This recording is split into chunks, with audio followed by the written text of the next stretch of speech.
कल मैंने एक वीडियो अपलोड किया था कंपाउंड के बारे में। What is compound, what is chemical compound, रसायन विज्ञान क्या होते हैं। और रसायन विज्ञान के अंदर हमने पढ़ा था कि क्या रासायनिक यौगिक क्या होते हैं। तो उसमें मैंने बहुत सारे टाइप्स बताए थे कि एसिड क्या होते हैं, बेस क्या होते हैं, एसिड को कैसे डिफाइन करते हैं, बेस को कैसे डिफाइन करते हैं, इन सब के बारे में बताया था। और उसमें मैंने एक पॉइंट बताया था पीएच स्केल के बारे में। मैंने उसमें बताया था कि एक ऐसा वर्ड आता है जो पीएच स्केल पे हम क्या करते हैं, हम एसिड और बेस को क्या करते हैं, पता लगा लेते हैं पीएच स्केल पे। तो ये पीएच स्केल क्या, हम इसके बारे में थोड़ा सा बता देते क्योंकि बच्चों को बहुत ज़्यादा कंफ्यूजन हुआ कि पीएच स्केल आखिर क्या होता है और इसके बारे में डिटेल हमको नहीं पता है। तो इसके बारे में हम एक वीडियो लाए हैं जो बता देते हैं कि आप लोगों को पीएच स्केल क्या होता है। पीएच स्केल जो होता है ना, ये एसिड और बेस के फॉर्म के लिए होता है। ये एसिड और बेस को डिफाइन करने के लिए होता है कि एसिड क्या है, बेस क्या है। पीएच स्केल पे उसमें डाला जाता है, अगर कोई एसिड होता है उस पर डाल करके हम चेक करते हैं कि ये कहाँ पे जाकर के पॉइंट आउट होता है। जहाँ पे पॉइंट आउट होता है, जहाँ पे वो जाकर के रुकता है, उसी के फॉर्म में हम समझ जाते हैं कि ये एसिड है या ये बेस है। पीएच स्केल की खोज कितनी बार एनटीपीसी के एग्जाम में पूछा गया कि पीएच स्केल की खोज किसने की थी। बात आती है कि पीएच का फुल फॉर्म क्या होगा मैम। तो पी का पावर ऑफ पोटेंशियल क्या होता है, पावर ऑफ हाइड्रोजन। क्या होता है, हाइड्रोजन। ये क्या, इसको हिंदी में बोलते हैं हाइड्रोजन का पावर। क्या बोलते हैं हम, हाइड्रोजन का पावर। इसको क्या बोलते हैं, हाइड्रोजन का पावर बोलते हैं। दूसरा मीनिंग आता है आपको, एक और होता है, इसका फुल फॉर्म एक और होता है, सिंगल नहीं होता, ये दो फॉर्म फुल फॉर्म होता है। इसीलिए अक्सर पूछ लिया जाता है what is the full form of pH scale. दूसरा होता है potential of hydrogen. Potential of hydrogen क्या होता है, पोटेंशियल ऑफ हाइड्रोजन, या इसको पोटेंशियल ऑफ हाइड्रोजन या पोटेंशियल ऑफ हाइड्रोजन बोलते हैं। इसको हम दो तरीके से, एक तरीके से और लिख सकते हैं पोटेंशियल, या इसको पोटेंशियल भी बोल सकते हैं, पोटेंशियल ऑफ हाइड्रोजन। इसको हाइड्रोजन का पावर या हाइड्रोजन का आयन बोलते हैं। तो ये फुल फॉर्म हो गया आपको पीएच स्केल का। बात आती है मैम पीएच स्केल की खोज किसने की। तो एक साइंटिस्ट है जिनका नाम है सोरेनसन। क्या है, खोज किसने की थी, सोरेनसन नाम। क्या नाम है, सोरेनसन नाम है। क्या नाम है, सोरेनसन नाम है। इन्होंने क्या था 1913 में क्या किया था, इसकी खोज की थी। और उन्होंने बताया था कि ये पीएच स्केल है और इस पे हम क्या करते हैं, एसिड और बेस के बारे में डिफाइन करते हैं कि क्या एसिड होता है, क्या बेस होते हैं। बात आती है मैम पीएच स्केल, हम समझ गए कि इसका फुल फॉर्म क्या होता है और इसका खोज किसने की थी, कब की थी।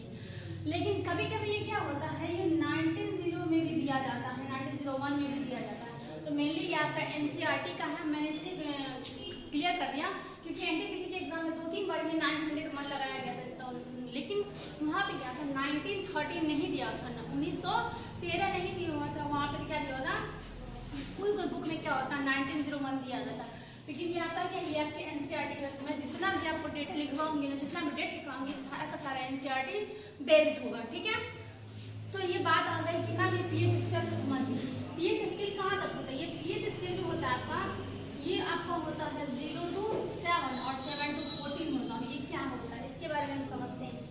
एक स्केल होता है, ये कुछ नहीं होता, बस एक स्केल होता है, बस इतना समझ लीजिए कि ये एक स्केल होता है और कुछ भी नहीं होता है। जैसा नॉर्मली हमारे घर में स्केल होता है, जैसे हम लोग यूज करते हैं पढ़ने के लिए। इसमें दो डेटा दिया जाता है, इसको दो भाग में डिवाइड कर दिया जाता है। एक होता है 0 to 7 और 7 to 14। ये स्केल है, जैसे स्केल पे होता है ना, मतलब 1 1 2 3 4 5 6 7 ऐसे करके, उसी तरीके से होता है 0 to 7 7 to 14। ये क्या होता है, इतना दूर में जो 0 to 7 होता है ना, मैंने लिखाया था आपको कि 0 to 7 क्या होता है, एसिड के फॉर्म में होता है। वो एसिड को डिनोट करता है, एसिड को बताता है। तो ये इतना से लेकर के क्या बताएगा आपको, एसिड बताएगा। क्या बताएगा, एसिड बताएगा, यहाँ तक बताएगा, नियर 7 बताएगा यहाँ। और यहाँ क्या बताएगा आपको, बेस बताएगा। क्या बताएगा, बेस। बेस बोले तो, एसिड बोले तो अम्ल, क्या होता है अम्ल, और बेस बोले तो क्षार। ये क्षार क्या होता है, ये क्षार बताएगा आपको। तो ये दो भाग में डिवाइड कर दिया गया। बात आती है मैम यहाँ तक तो आप कहोगे एसिड, यहाँ तक हो गया बेस। तो ये 7 क्या होता है, ये 7 क्या होता है, ये 7 न्यूट्रल होता है, उदासीन होता है। न्यूट्रल का मतलब होता है ना उसमें एसिड हो ना उसमें बेस हो, जो बराबर हो। एक मिनट, तो क्या 7 क्या होता है, न्यूट्रल होता है। न्यूट्रल बोले तो उदासीन होता है। ये क्या होता है, उदासीन होता है। उदासीन बोले तो न्यूट्रल होता है। बेस हो, दोनों क्या हो, न्यूट्रल हो। उदासीन क्या हो, किसको हम बोलते हैं, ये मतलब आपका क्या होता है, ये डिस्टिल वाटर में बैटरी के फॉर्म में डाला जाता है, ये बैटरियों में डाला जाता है, ये इसमें डाला जाता है। तो जैसे मान लीजिए डिस्टिल वाटर हो गया, आपका बैटरी हो गया, लेड बैटरी हो गया, कार हो गया, इन सब के बैटरी में क्या होता है, ये न्यूट्रल होता है, ना उसमें एसिड होता है ना उसमें बेस होता है, उसी पे डाला जाता है। तो ये आपका हो गया 7 के बारे में कि क्या होता है। अब बात आती है हम, ठीक है ये सिनेरियो मेरा क्लियर हो गया कि 7 क्या होता है, ये न्यूट्रल होता है और ये डिस्टिल वाटर में होता है, आसुत चूल में यूज किया जाता है। डिस्टिल वाटर क्या होता है, जो बैटरीज में होती है, लेड स्टोन कार में होती है, इन सब में जो डाला जाता है वही पानी में डाला जाता है। अब ये क्या होता है, इसको भी 2 भागों में डिवाइड किया गया। कितने भागों में, दो इसमें क्या गया है आपको, स्ट्रॉन्ग एसिड, क्या किया गया है, स्ट्रॉन्ग एसिड। स्ट्रॉन्ग एसिड बोले तो परबल, क्या होता है, परबल अम्ल क्या होता है, और यहाँ पे होता है वीक एसिड, क्या होता है, वीक एसिड। वीक एसिड क्या होता है, यहाँ पे क्या होता है, दुर्बल, क्या होता है, दुर्बल अम्ल होता है। यहाँ तक हो गया आपका, देखिए 0 to 3, इसको कितने भागों में डिवाइड, नियर बाय 0 to 3, 0 से लेकर के स्ट्रॉन्ग एसिड क्या होगा आपको, 0 से 3 के बीच में होगा। ये क्या होगा 3 to 7, 7 नहीं बोल सकते हम, 3 to 6.5 बोल सकते हैं, एग्जैक्ट 7 नहीं बोल सकते, नियर बाय 7, 7 के आसपास में लेंगे। तो ये क्या होगा, जितना कम नंबर होगा उतने ही स्ट्रॉन्ग एसिड होंगे। अच्छे से आप सुनिएगा क्योंकि यहाँ पे आपको कंफ्यूजन क्रिएट हो जाता है। जितना कम नंबर उतने ही स्ट्रॉन्ग एसिड होगा और जितना ज्यादा नंबर उतने ही वीक एसिड होगा। जैसे मान लीजिए कि हम जो दही खाते हैं या दूध पीते हैं, तो दूध में कौन सा एसिड पाया जाता है या दही में कौन सा एसिड पाया जाता है, तो पीएच स्केल पे डालिएगा तो वो अपने आप बता देगा कि स्ट्रॉन्ग है या बेस है। तो मेनली मिल्क का जो होता है, मिल्क का पीएच यही पूछता है आपसे कि मिल्क का पीएच स्केल कितना होता है। ब्लड का पीएच अभी कुछ दिन पहले एनटीपीसी में पूछा हुआ था, जब एग्जाम आप लोगों का हो रहा था, उसमें पूछा था what is the pH value of blood. Blood का पीएच वैल्यू क्या होता है, तो ब्लड का क्या होता है 7.4 होता है। मिल्क का कितना होता है, मिल्क का 6.4 होता है। और मैंने 2 दिन पहले आपको सलाइवा के बारे में बताया था, सलाइवा क्या होता है, सलाइवा के अंदर कौन से, ये मैं बायो में पढ़ाई थी, बायोलॉजी के अंदर, ये वीडियो में मैं 2-3 दिन पहले पढ़ाई थी। सलाइवा में क्या होता है, उसका पीएच वैल्यू 4 है। तो पीएच वैल्यू से आपको अक्सर एक ना एक क्वेश्चन उसमें रहता ही है। अगर आपका ये क्लियर हो गया तो पीएच वैल्यू भी आपका क्लियर हो जाएगा। तो जितना कम होता है उतना ही स्ट्रॉन्ग और जितना ज्यादा उतना ही वीक। लेकिन एसिड कहाँ से कहाँ तक होता है, 0 to नियर बाय 7, 0 से 7 के बीच में होता है, एग्जैक्ट 7 नहीं बोल सकते। उसी तरीके से होता है, यहाँ से आता है, यहाँ से कितना हो जाएगा, यहाँ से कितना हो जाएगा 8 हो जाएगा। तो नियर बाय 7, नियर बाय 7 से कितना हो जाएगा, इसको भी 2 भागों में डिवाइड किया गया। तो ये क्या होता है, आगे की फॉर्म में जा रहा है। तो यहाँ पे हम मान सकते हैं कि 8 से लेकर के आपको कितना हो सकता है, मान लीजिए 10 तक हम ले लेंगे, ठीक है 10 तक। तो ये हो जाएगा आपका वीक बेस, क्या होगा, वीक बेस। अब यहाँ देखिए, जितना कम उतना स्ट्रॉन्ग एसिड, अच्छे से समझिएगा, जितना कम उतना स्ट्रॉन्ग एसिड, जितना कम उतना ही वीक बेस। क्या बोला मैंने, स्ट्रॉन्ग एसिड कम होने पे होता है और कम होने पे बेस क्या होता है, वीक होता है, बहुत ही ज्यादा कमजोर होता है। और 10.5 के बाद जो हमारा आता है यहाँ तक, ये आपका होता है स्ट्रॉन्ग बेस। क्या होता है, स्ट्रॉन्ग बेस। और स्ट्रॉन्ग का मतलब क्या होता है, प्रबल। वीक का मतलब क्या होता है, दुर्बल। तो ये क्या बोल सकते हैं हम, नियर बाय 7 टू कितना हम दे सकते हैं, 10.5 तक दे सकते हैं। और इसको हम क्या दे सकते हैं, 10.5 टू नियर बाय 14 दे सकते हैं। ये हो गया ना। तो ये पीएच स्केल है आपका। पीएच स्केल को 2 भागों में डिवाइड किया गया है, यहाँ से यहाँ तक और यहाँ से यहाँ तक किया। फिर उस 2 भागों को 2 भागों में डिवाइड किया गया। एसिड को क्या किया गया, स्ट्रॉन्ग में डिवाइड किया गया, बेस वीक में डिवाइड किया गया, बेस को उसी तरह स्ट्रॉन्ग और बेस में डिवाइड किया। अब बात आती है कि मैम हम पहचानेंगे कैसे कि कौन सा स्ट्रॉन्ग है कौन सा वीक है।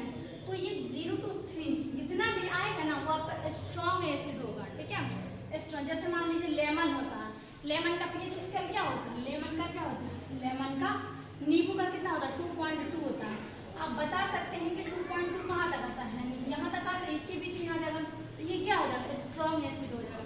और हम लोग कौन सा एसिड खाते हैं, स्ट्रॉन्ग खाते हैं या विक खाते हैं, ये हमें कमेंट सेक्शन में बताएं, मैं इसका आंसर नहीं दूंगी। ये क्वेश्चन मैंने इससे पहले वाले वीडियो में किया था, उसका आंसर आप लोग नहीं दिए। ये हो गया। बात आती है मैम इसका कुछ एग्जाम्पल दे दीजिए। स्ट्रॉन्ग एसिड का एग्जाम्पल क्या होता है?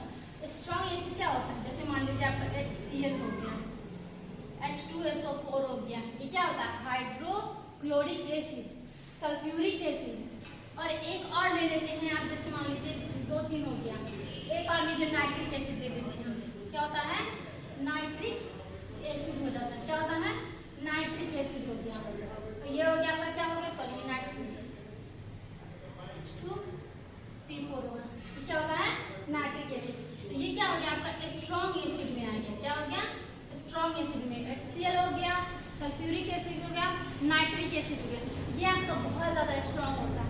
कुछ ऑब्जेक्टिव आपको देते हैं, एग्जाम में देंगे कि which of the following is correct, इसमें से कौन सा सही है, और उसी में से आपको 2-4 ऑप्शन दे देंगे। स्ट्रॉन्ग एसिड, स्ट्रॉन्ग के सामने दे देंगे स्ट्रॉन्ग, विक के सामने देंगे विक, उसमें आपको फाइंड आउट करना होगा कौन स्ट्रॉन्ग होता है। तो 2-3 एग्जाम्पल आप याद रखिएगा हमेशा कौन होता है। और ये HCl के बारे में मैंने बहुत डिटेल में पढ़ाया था बायोलॉजी में कि क्या होता है। मैंने एक टर्म्स मैंने वहाँ पे बताया था कि बायोकेमिस्ट्री, कि बायोकेमिस्ट्री क्या होता है, टाइप्स ऑफ केमिस्ट्री। बायोकेमिस्ट्री में भी क्या होता है, यहाँ देखिए यूज हो रहा है बायोकेमिस्ट्री। केमिस्ट्री भी है और हमारे पेट में भी पाया जाता है, हमारे किसमें, इंटेस्टाइन में पाया जाता है। किसमें पाया जाता है? स्मॉल इंटेस्टाइन में पाया जाता है, स्टमक के पास पाया जाता है। इसके बारे में मैंने HCl क्या होता है, इसके यूजेस क्या होते हैं वो बता दिया, और फिर भी मैं इसके बारे में पूरा डिटेल में बताऊंगी। ठीक है, अब ये यहाँ पे आ जाता है वीक एसिड। क्या आ जाता है? Weak acid. वीक एसिड क्या होता है? जितने भी चीज हम खाते हैं वो सारा वीक एसिड होता है। ठीक है, जैसे मान लीजिए अभी मैंने बताया कि मिल्क का कितना होता है, दही का कितना होता है, सलाइवा का कितना होता है, ब्लड का कितना होता है, ये सब क्या होता है। तो ब्लड क्या होता है, ये एसिड प्लस बेस दोनों हो जाता है, क्योंकि 7 नियर बाय 7 हो जाता है, यहाँ पे हो जाता है। तो एसिड नहीं होकर के ये क्या हो जाता है, एसिड प्लस बेस दोनों के फॉर्म में। तो हमारा ब्लड किस टाइप का? एसिड प्लस बेस दोनों के फॉर्म में पाया जाता है। एसिडिक फ्री है और बेसिक नेचर में है। तो ये हो गया। तो जो चीज हम खाते हैं वो क्या हो जाएगा, पूरा का पूरा वीक हो जाएगा। जैसे ऑक्जेलिक हो जाएगा, जैसे ऑक्जेलिक एसिड हो गया, फिर टार्टरिक एसिड हो गया, ये बहुत सारा होता है। जैसे मैंने इमली में हो गया, फिर क्या बोलते हैं, क्या इमली हो गया, फिर आपका दूध हो गया, सेब हो गया, अंगूर हो गया, जितने भी खट्टे पदार्थ होते हैं जो खाते हैं हम वो, ये हो गया। अब बात आती है मैम ये क्या होता है। तो ये बेस क्या होता है? स्ट्रॉन्ग बेस, वीक बेस क्या होते हैं? तो समझिएगा स्ट्रॉन्ग और बेस, स्ट्रॉन्ग और बेस इसमें तो ज़्यादा नॉर्मली डिफरेंस नहीं होता है, क्योंकि बेस तो हम लोग यूज़ नहीं करते, खाते नहीं है, पीते नहीं है। बस इतना याद रखिएगा। ये क्या होता है, जो हम जैसे मान लीजिए कपड़े धोते हैं, डिटर्जेंट से धोते हैं, तो वो बता देता है कि कड़वापन है, ये क्या होता है। तो उसी से हम डिफाइन कर लेते हैं, ये कलर को डिफाइन कर देता है। जैसे मान लीजिए कि आपका कोई व्हाइट शर्ट है, उस पर खाते टाइम कुछ गिर जाता है, तो वो उस टाइम क्या होता है, येलो कलर का रहता है। जैसे ही उस पर साबुन लगाती है आपकी मम्मी, धोती है या मतलब डिटर्जेंट डालती है, उसका कलर रेड हो जाता है। तो किसके कारण होता है? बेस के कारण होता है। तो आपको मेनली इसमें इसका एग्जाम्पल पूछता है क्या क्या होता है। तो मैंने बता दिया पीएच स्केल क्या होते हैं, पीएच स्केल के टाइप्स कितने होते हैं, उसको कितने भागों में डिवाइड किया गया, उसकी खोज किसने की थी? सोरेनसन जी ने की थी। कब की थी? 1913 में की थी। इसका एक और डेटा है 1901 है, लेकिन वो अप्रूवल नहीं है, इसलिए ये मैंने आपको एनसीईआरटी बेस बताया। ठीक है, तो इसमें कहीं भी कोई कंफ्यूजन, कहीं भी कोई प्रॉब्लम हो तो आप हमको बताइएगा कि हाँ मैम मैं ये नहीं समझा, वो नहीं समझा। बस ये 2 याद रखिएगा, HCl और H2SO4, सल्फ्यूरिक एसिड और हाइड्रोक्लोरिक एसिड, ये अक्सर आपको पूछता है। ठीक है, अब अभी आपका एसिड और बेस का चैप्टर कंप्लीट नहीं हुआ है, उसमें बहुत सारा टाइप बाकी है। अभी तो मैंने बताया कि उसको डिफाइन कैसे करते हैं, उसको पहचानते कैसे, उसमें हमें सीखना है कि उसके टाइप्स कितने होते हैं, उसको कितने टाइप्स में डिवाइड किया गया है, उसके अंदर जो एसिड होते हैं उसका क्या क्या यूजेस होते हैं, कहाँ कहाँ पे हम काम करते हैं, इस सब के बारे में हम आपको बताएंगे और इसके बारे में नेक्स्ट वीडियो में हम अपलोड कर देंगे। आप लोगों को और अच्छा लगा तो मुझे बताइएगा जरूर।